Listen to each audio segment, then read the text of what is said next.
Alrighty, Rising 7, Week 3, Lesson 2. Our learning targets. I can compare and contrast different ways to distribute representatives and recognize that changing the way the votes are grouped can affect the outcome. I can critique orally and in written whether a method for distributing representatives is fair, and I can suggest a method for distributing representatives and justifying orally why it is fair. So 6.3, advising the school board. In the very small school district, there are 4 schools, D, E, F, and G. The district wants a total of 10 advisors for the students. Each school should have at least 1 advisor. All right, so the first one, how many students are in this district in all? So we're going to add up all these numbers.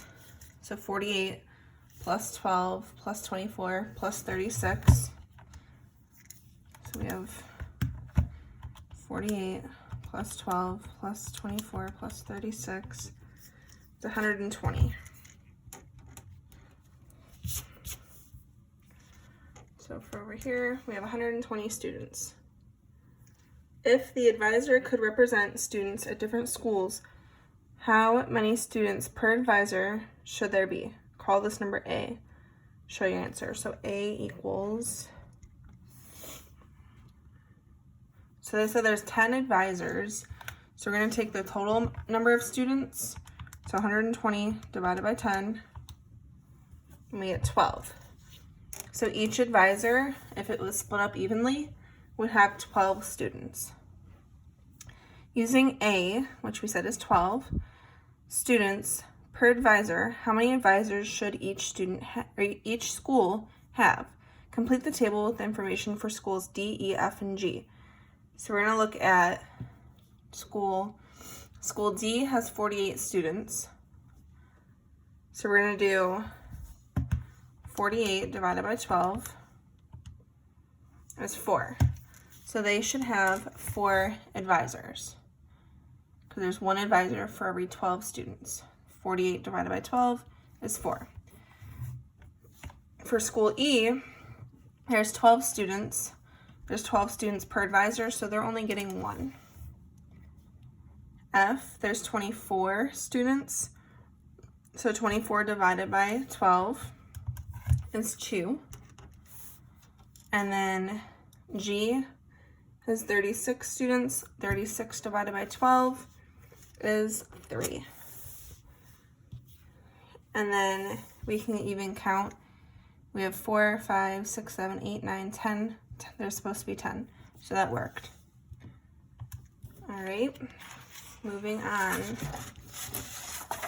This continues on the next page, or further on you don't have pages. Another district has 4 schools. Some are larger, others are smaller. The district wants 10 advisors in all. Each school should have at least 1 advisor. So, first thing they want us to do is add up all of the students. So 500 plus 200 plus 140 plus 100. 10. I can't read my numbers.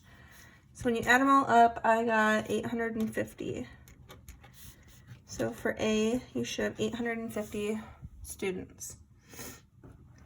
For B, if the advisors didn't have to represent students at the same school, how many students per advisor should there be? So again, we're going to take the number of students and divide it by the number of advisors, which is 10. So 850 divided by 10 is 85. So B equals 85. Okay. Using B, which is 85, so using 85 students per advisor, how many advisors should each school have? Give your quotient to the 10th place. Fill in the first number of advisors column of the table. Does it make sense to have a 10th of an advisor?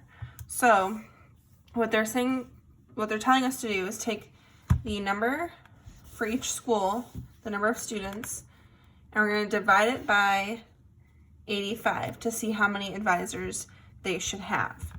So 500 divided by 85, I got 5.88, so I'm going to put 5.9, just round it up. 200 divided by 85 is 2.35, so I'm going to put 2.4. 140 divided by 85 is 1.64, so we're going to do 1.6. And then 10 divided by 85 is 0.1. Okay.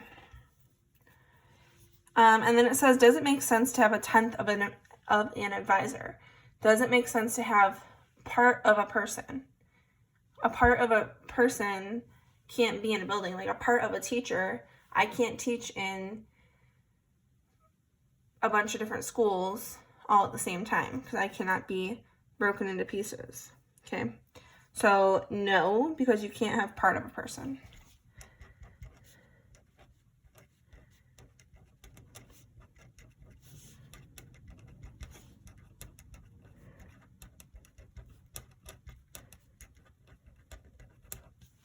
Okay.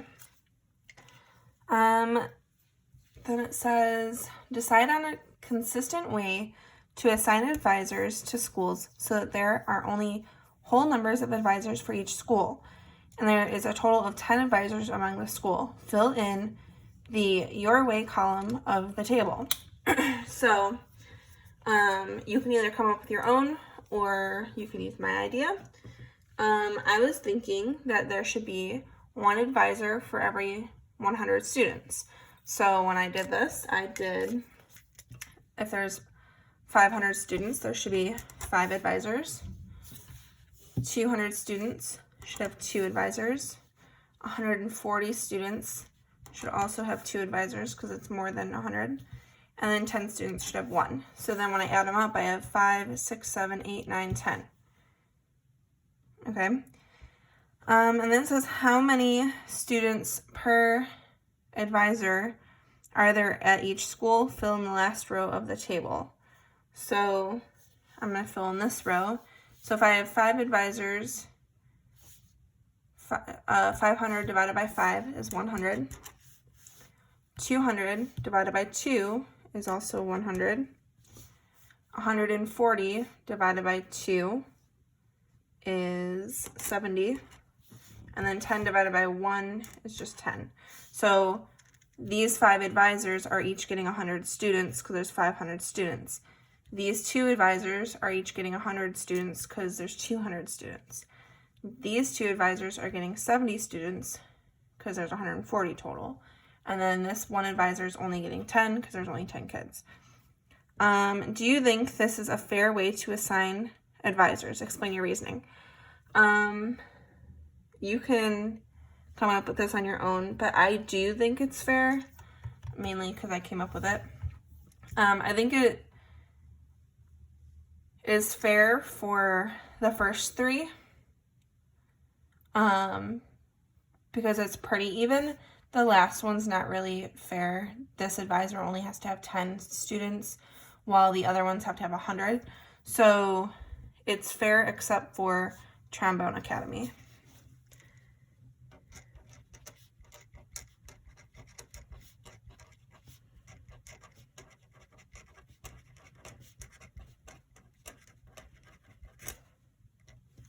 Because they only have 10 students, whereas other advisors have 100. But they can't help it if that school only has 10 kids. I don't know what school only has 10 kids, but that's kind of crazy. Moving on, 6.4. This looked kind of scary because it's so many things to fill in, but after I started working on it, it really isn't too bad. And I'll try and go over it well without making this video too long. 6.4, school elections, part 2. The whole town gets interested in choosing a mascot. The mayor of the town decides to choose representatives to vote. There are 50 blocks in the town, and the people on each block tend to have the same opinion about which mascot is best. Green blocks like sea lions and gold blacks like banana slugs. The mayor decides to have 5 representatives, each representing a district of 10 blocks. Here's a map of the town with preferences shown. So what he's saying, what this setup here was, there's 10 districts.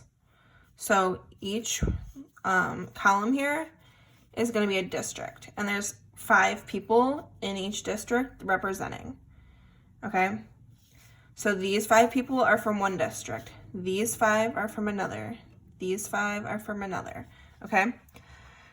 And then it said that I was going to try and get the colors that match. Yellow and green. Miss Stewart likes her colors. I don't know. So they said yellow was banana slugs, which I'm just going to put BS for banana slugs. And then SL for sea lions. Okay. Just to kind of help us remember. So number 1, suppose there were an election with each block getting 1 vote. How many votes would be for banana slugs, for sea lions, and what percentage of the votes would be for banana slugs? So, let me find a different color. I don't want blue. We'll go with blue. It's fine. So looking at this whole thing, how many votes did banana slugs get? So we have 2, 4, 6, 8, 10, 12, 14, 16, 18, 20. So 20 votes for banana slugs, which is also, it's 20 out of 50. And if you do 20 divided by 50, you get 0.4. If you turn that into a percentage, it'd be 40%. So I'm also going to put 40% here for banana slugs. And then we have, there's 10 across here, so 10, 20, 30. If I do 30 divided by 50, it's going to give me 0.6, which is 60%. Or I could have done 100 minus 40 and got 60%, and that's for banana slugs. Okay?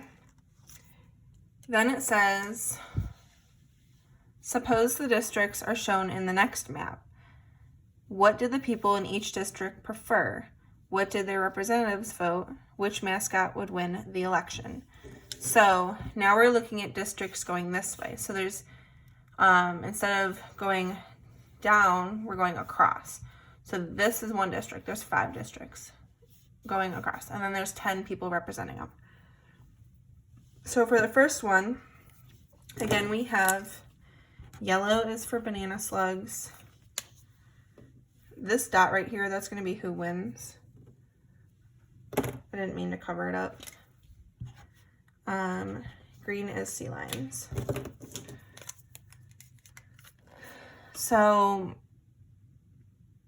where was I at? So for the first district, right here, number of blocks for banana slugs, they already filled it in for you. It's all yellow. Banana slugs is yellow, so 10. 0 green ones, so 0 sea lions. The percentage of blocks for banana slugs is going to be 100%. And then banana slugs is winning for that district. Number 2, again, it's all yellow, so it's 10 votes for banana slugs. 0 votes for sea lions. That means it's 100% for banana slugs, and banana slugs wins for this district. You could put BS instead of banana slugs if you don't want to type it all out. I don't know why I wrote it all out. District 3, it is all green, so that means they all want sea lions. So for banana slugs, we're going to put 0 because there's no yellow there. For sea lions, we're going to put 10. For the percentage of blacks for banana slugs, it's going to be 0 because none of them wanted banana slugs. So then sea lions wins for that district. The next district is also all green, so it's going to be the same as the one for 3. We're just going to re-put it. And then District 5 is also all green. So it's going to be the same. Okay. And then it said which mascot would win the election. So on this dot right here, you're going to put who's going to win. So which district, which mascot had more votes from the district. So 2 of the districts, so Banana Slugs had 2 out of the 5, and Sea Lions had 3 out of 5. So Sea Lions won.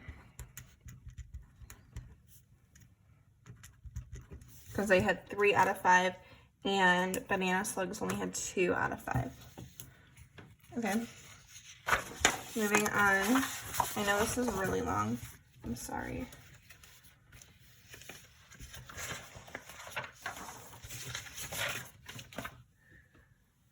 Alright, suppose instead that the districts are shown in the new map below. What did the people in each district prefer, and what did the representatives vote? Which mascot would win the election? So looking at this, again, yellow is Banana Slugs, green is Sea Lions, and now they're splitting it into these 5 districts. Okay, so there's still 2, 4, 6, 8, 10 people in each district, but they're just grouped differently, right? So for District 1, which is right here, number of blocks for Banana Slugs, we have 1, 2, 3, 4. Number of blocks for Sea Lions, 1, 2, 3, 4, 5, 6. Percentage for Banana Slugs. So if you do 4 divided by 10, it's going to give you, you get 40%. And then that means Sea Lions won, because 40% is less than 60%, which Sea Lions would be 60%. If you notice, each one of these is the exact same. They each have 4 votes for Banana Slugs, and then they each have 6 votes for Sea Lions. So for this entire table, every single row is the same. So you can go through and fill that in.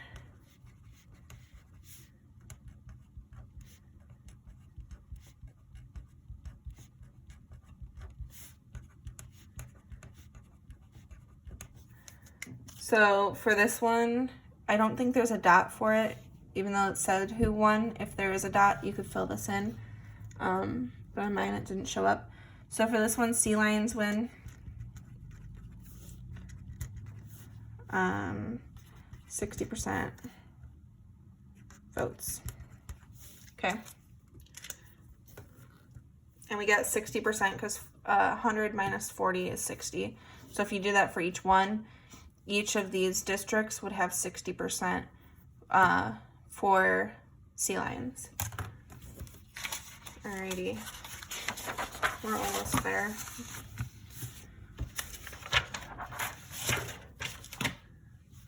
Suppose the districts are designed in yet another way, as shown in the next map. What did the people in each district prefer, and what did their representatives vote? Which mascot would win the election? So, for District 1, Banana Slugs, we're going to count the yellows. 1, 2, 3, 4, 5, 6.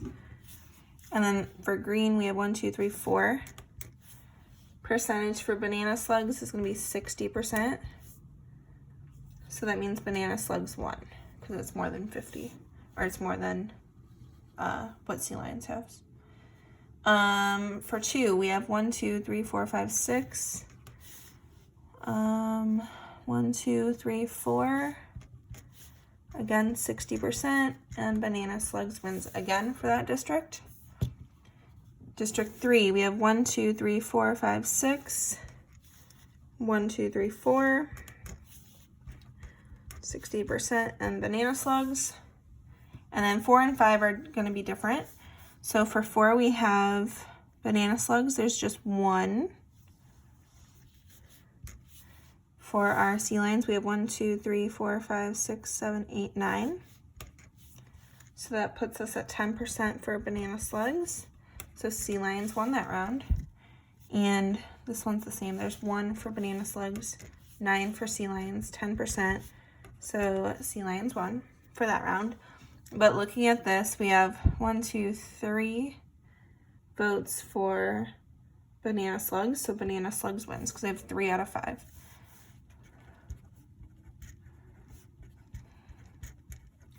So if there's a dot to fill that one in, you could put banana slugs wins.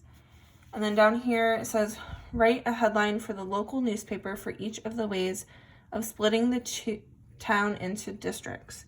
So we're going to talk about each map. So for the first map, which is the one over here, we said sea lions won, and they had 3 out of the 5. So you could put SL win 3 out of 5. And then for the second map, we had this one where, again, we had sea lions win, and they won across the board with 60%. So second, we had sea lions win 60%. And then for the third one, we had banana, what are these? Banana what? What were they called? Banana slugs. Ugh. They won 60% for 3 out of 5.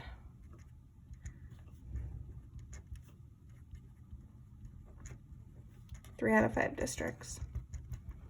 Try. I don't know if it'll let you fit all that in the little box, but go ahead and try. Which system on the 3 maps of districts do you think are more fair? Are any totally unfair? So, looking at all 3 of the maps, like this one that evenly distributed the districts, this one was pretty even too. This third one was kind of all over the place, the way they like chunked it out, right? And it kind of came up with like an unfair vote, right? So I would say map 3 is unfair.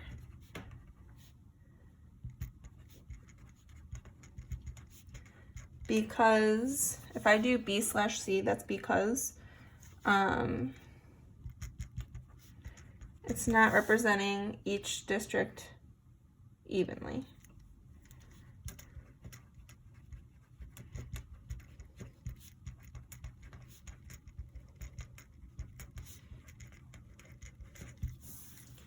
All right, and then again, make sure you're doing your 30 minutes of IXL every single day for both classes.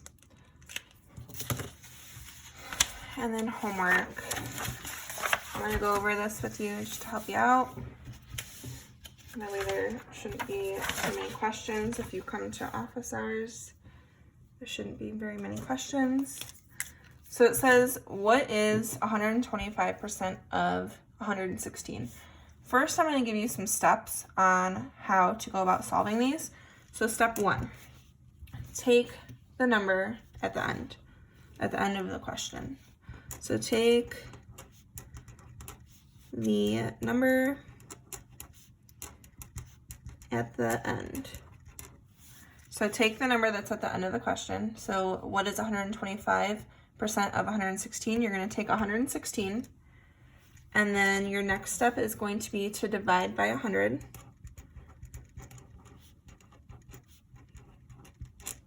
Not 100%, just 100. And then 3 multiplied by the number percent.